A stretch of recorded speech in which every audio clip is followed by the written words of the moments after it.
Imom Muslim rivoyat qilgan sahih hadisda Rasululloh sollallohu alayhi vasallam Dajjal haqida aytadi. U Shom va Iroq orasida zohir bo'ladi. O'ngni ham, chapni ham, g'arbni ham, sharqni ham fitnaga to'ldiradi. Ey Allohning bandalari, sobit turinglar.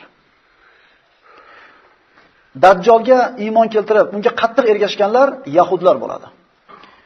Imom Muslim sahihlarda keltirgan hadisda Nabiy sollallohu alayhi vasallam aytadilar, Dajjalga Isfahon yahudilaridan 70 ming kishi ergashadi. Ularning yelkalarida laffofa deyiladi, ana shu yahudiyligini bildirib turadigan bir diniy bir kiyimi, bir alomati bo'ladi. Biz tilda sharf desak, osonroq tushunsa kerak. Yahudiyligini bildirib turadigan ana shunday bir matohi bo'ladi ustida. Yahudiylarning mana shu Isfahondan bo'lganlari 70 mingtasi unga birinchilardan bo'lib ergashadilar. Yahudiylarning dinlarida Dajjal chiqishida haqida ma'lumotlar bor. Ular uni zohir bo'lishini kutadi. Ularning kitoblarida Damasaya deb nomlanar ekan. Ularning gumonlaricha Dajjal oxir zamonda zohir bo'lib, uni hukmronligi dengizu quruqlikka yetadi. Dajjal bilan daryolar kesib yuradi va bu narsa Alloh tomonidan unga berilgan mo'jiza deb e'tiqod qiladilar. Hamda Dajjalga ergashganliklari uchun Dajjal ularga yer ostida yerdagi hamma hukmronligini yahudlarga qo'liga qaytarib beradi. Ya'ni butun yer yuzining hukmronligini yahudlarning qo'liga qaytarib beradi degan e'tiqod qilishganligi uchun birinchi bo'lib unga ergashadiganlar yahudiylar bo'ladi. Bu ularning dinidagi ma'lum narsa. Lekin Masih Iso alayhissalom kelgan paytda yo'q, bu u Masih emas. U Masih deb tanishgan emas. Vaholanki Iso alayhissalom ham o'zi yahudiy bo'lgan millat. Dajjal Makka va Madina shahridan boshqa hamma shaharlarni aylanib chiqadi. Faqat Makka bilan Madinaga kirmaydi. Imom Buxoriy sahihlarda keltirgan hadisda Rasululloh sollallohu alayhi vasallam aytadilar, Madinaning atrofida uni himoya qilib turadigan farishtalar bor. Madinaga to'un, ya'ni vabo hamda Dajjal hargiz kira olmaydi. Buxoriydan boshqa keltirgan hadisda Rasululloh aytadilar, Madinaga Dajjal xavfi, qo'rquvi kirmaydi. U kunda Madinaning 7 eshigi bo'ladi. Har bir eshigida ikkitadan farishta o'tdan bo'lgan qilichini yalang'ochlagan holda turadi. Dajjal unga kiraman desa, ular uni qaytarib turadi. Dajjal bu ikki shaharga kirmoqchi bo'lsa, ya'ni Makka bilan Madina shaharlariga kirmoqchi bo'lsa, farishtalar uni qo'llaridagi o'tdan bo'lgan qilichlar bilan qaytaradilar. Farishtalar ularni kirgizmas ekanlar, u bir oyog'ini Sabaha degan joyga qo'yadi. Ya'ni Madinada hech qanday ekin-tikin o'smaydigan Madinaning bir mintaqasi. Bu mintaqani ulamolar hozirgi kundagi Jamiyatul Islomiyaga yaqin bo'lgan bir joy deb atashadi. Bu shunday bir yerki, ekin-tikin hech qanday narsa o'smaydi.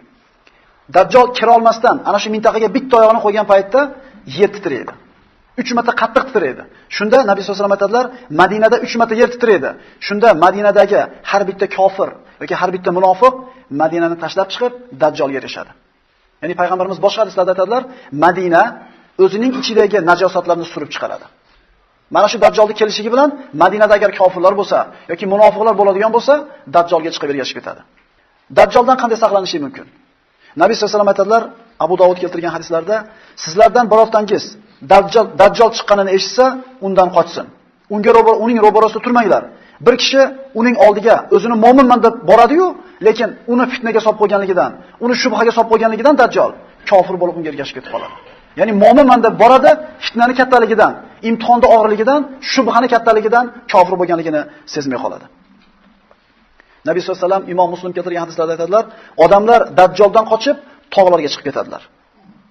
Nabiy sollallohu alayhi vasallamning boshqa ko'rsatmalarida sizlardan qaysi biringiz Dajjal chiqqan zamonda bo'lsa yoki Dajjalga ro'baro bo'lsa, Kahf surasining boshidagi oyatlarni o'qisin. Ya'ni 1-dan 10-gacha bo'lgan oyatlarda tog'iy zolim podshohning zulmidan qochib toqqa kirib berkingan yigitlar haqidagi qissa ketadi. Bunda shu nima hikmat bor deyilsa, ulamolar aytadiki, ayni mana shu oyatni o'qishlikda. Mana shunday bir zolim chiqqan paytda uni tashlab qochib ketishlikka ishora bor. Shuning uchun Kahf surasi o'qilish kerak deb aytadi. Ana shu zolim podshohdan qochib, yosh yigitlar g'orga qarab kirib ketdi, 300 yildan ortiq muddat u yerda uxlashdi. Alloh taolo ularni o'zi saqladi. Rasululloh sollallohu alayhi vasallam davrida mana bir ajib qissa keladi Imom Muslim sahihlarida. Qaysi o'rinda Dajjal haqida gapirilsa, mana shu qissa keltiriladi. Hamma sunan kitoblarida. Rasululloh sollallohu alayhi vasallam zamonida Sofi ibn Sayyod ismli bir yigit bo'ladi. Yahudilardan bo'lgan bir yahudi yigit bo'ladi, 12 yashar bo'ladi. Rasululloh ana shu Ibn Sayyodni kuzatib, undagi ba'zi bir alomatlarga qarab turib, mana shu Dajjalmikin deb gumon qilardi. Ya'ni ana shu davrda yashagan odamni payg'ambarimiz Dajjal shumikin deb gumoni bo'lardi. Kunlarda birida Umar ibn Hattob roziyallohu anhu bilan payg'ambarimiz sollallohu alayhi vasallam birgalashib chiqishdida, yahudilar yashaydigan tomonga, Madinaning o'sha tomoniga borishdi. Yahudilarning bog'laridan biriga kirishdi. Umar ibn Hattob hikoya qiladi. Rasululloh xuddi bir narsadan berkinib qo'rqqandek bir daraxtning orqasiga o'tardilar deydi, ozgina turib, ya'ni yugurib borib narigi daraxt orqasiga o'tib ozgina turar edi. Go'yo bir narsani poylagandek. Birov ko'rib qolmasin deb ehtiyot bo'lib turib, daraxt orqasida turadi, yana ozgina turib yugurib narigi daraxt orqasiga boradi. Xullas, ana shu 12 yoshli Sofi ibn Sayyod ismli yigit uxlayotgan daraxtning oldiga yetib boradi. Ya'ni uyg'onib ketmasin degandek, birov ko'rib qolmasin degandek, Rasululloh mana shunday bir ehtiyotkorlik bilan boradi. U Sofining ustiga borganida Sofi chalqamchasiga yotib olib, osmonga qarab yotib, rosa bir undan har xil ovozlar, g'udrashlar, xurriylar ovozlarini eshitilib turadi, ovozlar. Payg'ambarimiz sollallohu alayhi vasallam sekin uning ustiga keladi-da, uning so'zlariga, undan chiqayotgan ovozlarga diqqat bilan quloq solishni boshlaydi. Go'yoki bir narsani o'qimoqchi bo'lgandek diqqat bilan quloq solib turadi. Rasululloh hali hech qancha ustida quloq solib turmasdan turib, ana shu Sofiyni onasi uydan chiqib qoladi-da, payg'ambarimizni uni bolasining ustida turganligini ko'rib turib, "Ey Sofiy" deydi. "Ustingda Muhammad turibdi, uyg'on" deydi. Deganda Hali Sofiy shunday uyg'onadi-da, shunday bir g'azabdan pishqirib, ovozlari boshqacha bo'lib, payg'ambarimizga bir g'azab bilan qarab turadi. Nabiy sollallohu alayhi vasallam aytadilar-ki, agar uyg'otmay turganida buni dajjolmi, dajjol emasmi bilib olardim deydi. Mana shu tamtamanalardan, mana shu ovozlaridan, undan chiqayotgan bir tovushlardan payg'ambarimiz uni kimligini bilmoqchilik bo'lganga yaqin bo'lib turganda, bilib qolishiga yaqin bo'lganda onasi uyg'otib yubordi. Shunda 12 yoshar bola bilan payg'ambarimiz sollallohu alayhi vasallam o'rtasida shunday bir suhbat ketyapti. Rasululloh sollallohu alayhi vasallam aytadi: "Ey Sofiy" deydi. "Meni Allohning rasuli ekanimga guvohlik berasanmi?" Sofiy aytadi: "Seni ummiylarning nabiysi ekanligingga guvohlik beraman." 12 yoshar bola Rasululloh bilan gaplashyapti. So'ngra Ibn Sayyad payg'ambarimizga: "Ey Muhammad, sen meni Rasululloh ekanligimga guvohlik berasanmi?" dedi. Subhanalloh. Ya'ni 12 yoshar bola payg'ambarimizga aytayotgan gapini ko'ring. Vaholanki yahudiylar bilardi payg'ambarimiz haqiqiy rasul ekanligini. Lekin yahudlardan bo'lmagani uchun iymon keltirishmagan edi. Nabiy sollallohu alayhi vasallam "Amantu billahi va rasulih, amantu billahi va rasulih" dedi. Buni savoliga. Allohga va uning payg'ambarligiga iymon keltirdim. Allohning va uning payg'ambarligiga iymon keltirdim. So'ngra Rasululloh sollallohu alayhi vasallam Sofiga qarab turib, "Ey Sofi" dedi. "Men ichimda bitta so'zni yashirdim. Bilasanmi shu qaysi so'z?" dedi. Sofi diqqat qilib turdi-da, "Ad-duh, ad-duh" dedi. Rasululloh "Ovozingni o'chir, uningni o'chir, haddingni oshma, ovozingni o'chir" dedi. Cho'chib ketdi. Shunda payg'ambar sollallohu alayhi vasallam oldi turgan Umar: "Ya Rasululloh, nimani yashiruvdingiz?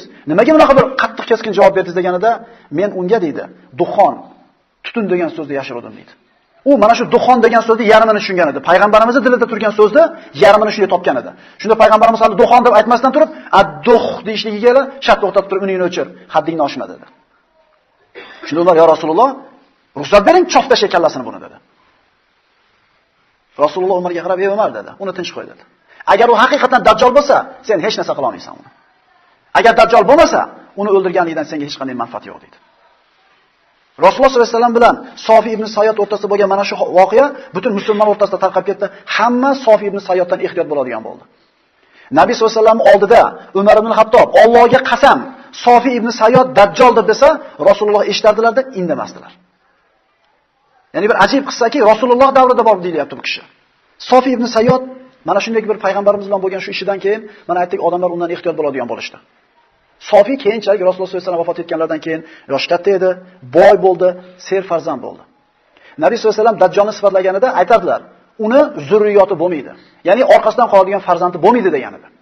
Tug'mas bo'ladi degan edi. Ibn Sayyod katta bo'ldi, boy bo'ldi, payg'ambarimiz uni ko'zini g'ilay bo'ladi degan edi. Ko'zi soppa-sog' edi. Farzandlari ko'paydi. Rasululloh vafotidan keyin Ibn Umar, Abdulloh ibn Umar bilan Abdulloh ibn Umar roziyallohu anhu bilan Sofi ibn Sayyod Madinaning tor ko'chalarida shuni to'qnash kelib qolishdi. Ibn Umar shunday qarasa, o'ng ko'zi xuddi siqilgan uzumni donasidek qurib qiyshayib qolgan edi. Xuddi payg'ambarimiz dajjolni sifatlab, uni o'ng ko'zi g'ilay bo'ladi, qurigan uzum donasidek qurigan, qiyshaygan holda bo'ladi degandek, ko'zi mana shunday holatga kelib qolgan edi. Shunda Ibn Umar ko'rib qo'rqib ketdi-da, "Ibn Sayyod" dedi. "Qachon ko'zing bunaqa bo'lib qoldi seni?" U aytdi, "Bilmayman" dedi. Ibn Umarning oldida bir qancha bir ashablari bor edi. "Ko'zing o'zingni boshingda turib, qachon shunday bo'lib qolganligini bilmaysanmi?" deb achchiq qilgan paytda bu Ibn Sayyod aytdiki, "Agar" dedi, "Alloh xolasa meni bu ko'zimni seni qo'lingdagi tayog'ingga o'xshatib, tayog'ingni uchiga ham tushirib qo'yish mumkin" dedi.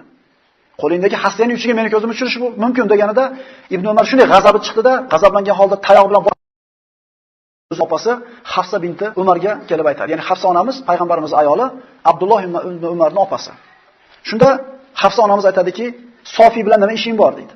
"Uni tinch qo'y. Axir dajjol odamlar orasida oddiy yashab yurib, bir qattiq g'azablangandan keyin dajjol bo'lib ketishligi haqida payg'ambarimiz aytgan so'zlarni eshitmaganmisan? G'azablantirma uni" dedi. Ya'ni unga bo'lgan odamlarning shubhasi, unga bo'lgan bir ehtiyotkorlik yana ham ziyoda bo'ldi. Payg'ambarimiz aytgandek ko'zi Dajjolning g'ilay ko'ziga o'xshab qolgan edi. 12 yasharida uni Dajjolda payg'ambarimiz gumon qilar edi. Umar qasam ichsa payg'ambarimiz indamas edi. Bir qancha vaqt o'tgandan keyin mana Imom Muslimda keltiriladi hadis Abu Said al-Xudri roziyallohu anhudan. Qissani davomi bundan ham ajib. Dajjol kofir bo'lardi. Sofi musulmon bo'ladi keyin. Musulmon bo'ladi, boy bo'ladi, serfarzand bo'ladi. Haj qilib, hajdan, ana shu haj karvoni bilan birga qaytib kelar ekan, Abu Said al-Xudri roziyallohu anhu aytadi, karvonda birga kelar ekanmiz, dam olgani to'xtadik. Men o'zim yuklarimni tushirdim, daraxtning salqiniga borib o'tirdim. Sofi ibn Sayyod ham hajdan kelardi biz bilan musulmon holatida. Yuklarini tushirdi, kelib meni oldimga o'tirdi deydi. Lekin yonimga o'tirganda bir sovuq ter chiqib ketdi mendan. Ya'ni u odamlar u haqida gapirayotgan yomon gaplarni bir esladimda, haligindan bir vahshatga tushdim deydi. Kelib oldimga o'tirganda, shu meni yonimdan nandiroqqa bosin degan maqsadda, "Ey Sofi, yuklaringni salqinga olib qo'ysang bo'lmasmidi? Optoda qolsa yaxshi bo'lmaydi" deb o'zidan nari qilmoqchi bo'ldi. U o'rnidan turdi, yuklarni qo'ydi, tuyasini sog'ib, sutdan olib kelib Abu Said al-Xudriga tutyapti. O'zi mendan nari bo'lsin deb qilsa, bu endi sutini olib kelyapti. "Ey Abu Said, bundan ichmaysizmi?" dedi. Desa, "Yo'q" dedi, bahona qilib. O'zi kun issiq, yana sut ham issiq, ichkim. O'zi deydi, uni qo'lidan ichkim kelmayapti deydi. Ibn Sayyod yonimga o'tirib, tushundi nima uchun ichmayotganligini. Aytdiki, "Ey Abu Said, shunday bir holatlar bo'ladiki, arqonni olib daraxtga ilib o'zimni osib qo'yim keladi. Hayotdan zerikib ketib, o'zimni o'ldirgim kelib ketadi" dedi. Nimaga dedi? Odamlar men haqimda gapirayotgan gaplarni eshitib turib, yashagim kelmay qoladi hayotda dedi.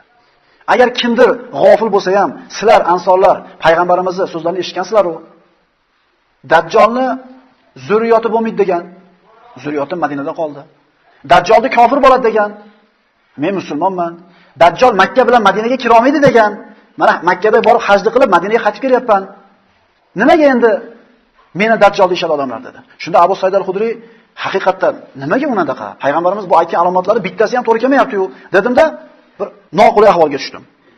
U Sofi ibn Sayyod so'zini davom ettirib aytdiki, "Men Dajjol emasman, lekin Dajjolda qaydaligini bilaman. Otasini ham taniyman."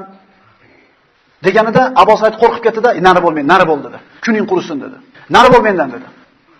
Abu Said unga qarab turib, "Ey Sofi" dedi, "Agar Dajjol bo'lishlik seni xursand qilamidi agar Dajjol bo'lsang" deganda, "Agar menga taklif qilinganda Dajjol bo'lishlik, men yo'q demas edim" dedi. Mana shu yerda to'xtatamiz buni. Endi Tamim ibn Aws ad-Dariyning qissasini aytamiz. Keyingi hadisimiz Imom Buxoriy sahihlarida keltirilgan Fatima binti Qaysdan rivoyat qilinadi. Tamim ibn Aws ad-Dari roziyallohu anhudan. Tamim ad-Dari Nasroniy dinida bo'ladi. Islomga kiradi. Kunlarda birida Fatima binti Qays aytadi, Madinada as-salatul jamiya, as-salatul jamiya, jamoat namoziga chaqirib eshitdikda, shoshilganimizcha payg'ambarimiz masjidiga erkak ayol bordik. Odatda bunday chaqiruv yo bir xatarli ish bo'lsa, bir jihodga chiqishlik kerak bo'lsa chaqirilardi, yoki bir jihoddan o'lja kelgan bo'lsa, bo'lib berishlik uchun payg'ambarimiz shunday qilib chaqiradi. Zarur ish bo'lsa chaqiradi. Hamma yig'ilib kelgandan keyin namozni o'qidik deydi. So'ngra payg'ambarimiz turdida kulib turib, "Men sizlarni bir xatarli ish uchun chaqirganim ham yo'q. Endi sizlarga bo'lib beradigan hech qanaqa o'ljam ham yo'q" dedi. Faqat meni oldimga Tamim ad-Dari keldi. Islomga kirdi va shunday bir hikoyani aytib berdiki, "Men sizlarga Dajjol haqida aytgan gaplarimga tamomiy to'g'ri kelardi" dedi. Tamimning qissasi nima edi? Tamim aytadi. Bu Sahih Muslimda keltirilgan. Tamim ad-Dari aytadi. Ashoblarimiz bilan tijorat maqsadida kemaga chiqdik. Kemani minib dengizga chiqqanimizda shamol qattiq bo'ldi. Shamol kemamizni dengiz bo'ylab haydab yurdi. 1 oy yurdik, qayoqqa ketayotganligimizni bilmasdan. 1 oy dengizda chayqaldik. Oxiri shamol tinchib, bizni kemamizni bir orolga olib chiqib qo'ydi. Orolga tushdik, qayerdaligini bilmaydi bular. Orolga tushib, bir qancha vaqt masofa yurganimizdan keyin junlari shunaqa bir qalinligidan orqasi qadayu oldi qada bilmaydigan bir hayvon ro'baramizga keldi. Haligi hayvonni ko'rgan emasmiz. "Kimsan, nimasan?" deb so'raganimizda odam tili bilan javob berdi. "Men jassosaman" dedi. Ya'ni bu haqida Qur'onda oyat kelgan. Ana shu oxir zamon bo'lganda yerdan bir hayvonni chiqarib qo'yamiz, odam tili bilan gapiradi. Allohning oyatlariga iymon keltirmay qo'ydinglar deydi. "Men jassosaman" dedi. Bu qanaqa javob? Boshqa savol bermoqchi bo'lganda aytdiki, "Ey qavm" dedi, "Ali jassosa. Ana bu dirda" deydi. Dirda mana shu ibodat qilinadigan joy aytiladi. Ana bu dirda sizlarning xabaringlarga mushtoq bo'lib turgan bittasi bor" dedi. Shoshilganimizcha ana shu dirga qarab yugurdik, bu shayton bo'lib qolmasin yana deb. Bordik, ana shu dirga yoki ibodatxonaga kelganimizda umrimizda ko'rmagan nohayotda bir gavdali odamni tizzalari, oyoqlari zanjir bilan baylangan, butun jasadiga zanjir aylangan, o'ratilgan, mana shunday yig'ishtirib qo'ygan holda bir kishi o'tirardi. Biz unga, "Sen nimasan? Kimsan?" deb so'raganimizda u aytdiki, meni holimdan xabardor bo'ldinglar. Endi sizlar holinglardan xabar beringlar. Chunki men sizlarga o'zimni kimligimni aytsam, sizlar kimliginglarni bilmasdan ketib qolsanglar, men jila olmayman. Lekin men chekka keta olmayman. Avval sizlar aytinglar dedi. Ular nimani so'raysan dedi.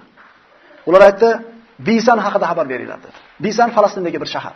Bisanda nimasi kerak senga? Bisanda, Bison bog'ida xurmolar bormi dedi. Ha, xurmolari bor. Xurmolari serob, odamlar foydalanyapti. Ha, u xurmolar yo'q bo'lishga yaqin bo'ldi dedi.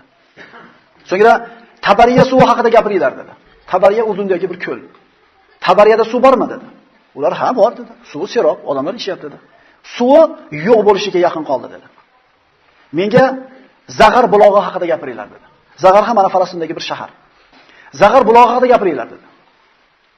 Nimasi kerak senga u haqida? Nimasini bilmoqchisan deganda, Zag'arda bulog'idan suv chiqyaptimi? Dehqonlar uni suv bilan dehqonchilik qilyaptimi? Ha, suv serob, dehqonchilik yaxshi bo'lyapti. U buloqning suvi ham qurishlikka yaqin bo'ldi dedi. Endi menga ummiylarning, savodsizlarning nabiysi haqida xabar beringlar. U nima qildi dedi. Tamim aytadi, biz javob berdik unga. Ha, Makkadan chiqdi, Madinaga borib, Yasribga borib joylashdi. Yasribga borib joylashdi. Arablar bilan urushdimi deb so'radi bu baylangan. Ha, urushdi. Ularni yengdi, unga itoat qilishdi. Endi sen kimsan dedi. Ya'ni itoat qilgan bo'lsa, o'zlariga yaxshi dedi. U aytdi, men Masihman dedi. Ya'ni Masih Dajjolman dedi. Sofi ibn Sayyod 12 yashar bola hali bu paytda. Rasululloh o'tib ketgandan keyin u ko'zi qiyshayib qoldi. Bu payg'ambarimiz tirik davrida Tamimid davri Imom Muslimda keltirilgan bu ma'lumotlar. Men Masihman. Menga chiqishligim uchun izn berishini kutyapman. 40 kun yerda kezaman. Makka va Tibadan boshqa hamma shaharlarni aylanib chiqaman. Bu ikkisiga kirishligimdan qo'lida yalang'ochlangan qilichi bor farishtalar to'sib turadi dedi. Rasululloh sollallohu alayhi vasallam turgan joylarda minbarda titratib turib aytdilarki, aytmaganmidim sizlarga? Aytmaganmidim dedi. Hammasi tasdiqlashdi. At-Tiba deb payg'ambarimiz Tiba mana shu Madinada minbarga 3-4 marta urdi. Ya'ni Tamim ibn Avs Dariyda aytgan qissasi, Rasulullohda bu haqida aytgan qissalari shunday bir-biriga ma'no jihatdan to'g'ri keladi. Lekin tabiiy savol tug'iladi. Qanday qilib bir vaqtda o'zida u payg'ambarimiz oldida yashagan bo'lishi mumkin? 12 yashar yosh bolaning singari. Ya'ni shu vaqtda o'zida qaysidir bir orolda zanjirband holatda turishi mumkin. Bu siz bilan biz aqlimiz olmaydigan g'ayb ishlari. Bu ajoyib qudratlar haqida gap ketyapti. Bu Alloh taolo har narsaga qodir zot. Endi Ibn Sayyodni oxirini gapirib qo'yaylik. Sofi ibn Sayyod umrining oxirgi vaqti bo'lganda birorta bolasi qolmasdan o'lib ketdi. Payg'ambarimiz nima deganlar? Birorta uning orqasida zurriyat qolmaydi degandi. To'g'ri keldi. Ko'zi qiyshagani to'g'ri keldi. Ummaviylar xalifalik davrida Madina ahli bilan Hajjoj ibn Yusuf as-Saqafiy o'rtasida Harro urushi bo'ldi. Madina ahli bilan birga Sofi ibn Sayyod Hajjojga qarshi urushgani chiqdi va mana shu urushda uni yo'qotib qo'yishdi. Tirigi ham, o'ligi ham yo'q bo'ldi. Demak, bu qanday qilib u yoqda ham bu yoqda ham bo'lishi mumkin degan savolga javobimiz shuki, bu Alloh taoloning ilmi degan narsa. Bu narsani biz surishtirib o'tirmaymiz. Inshaalloh Dajjal xususidagi darsimizni ertaga davom etkazgan bo'lamiz. Aqulu qawli hada va astagfirulloh li va lakum. Assalomu alaykum va rahmatullohi va barakatuh.